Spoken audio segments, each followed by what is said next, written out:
Hello everyone.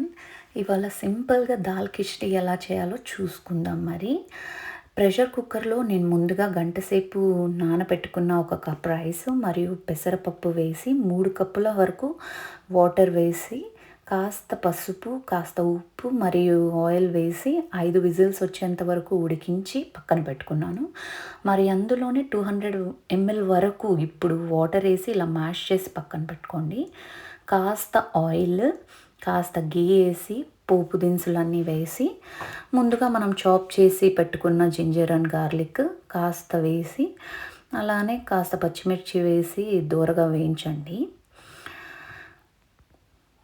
ఇలా దూరగా వేయించుకున్న తర్వాత ఉల్లిగడ్డ వేసి అది కొంచెం మగ్గేంత వరకు ఉడికించి ఇప్పుడు టమాటా వేసుకుని ఇలా ఆయిల్ పైకి తేలేంత వరకు కుక్ చేసుకోండి. మ్యాష్ చేసుకున్న కిచిడి మొత్తం ఇందులో వేసి మంచిగా కలుపుకున్న తర్వాత ఫైనల్గా ఈ పోపు వేద్దాము.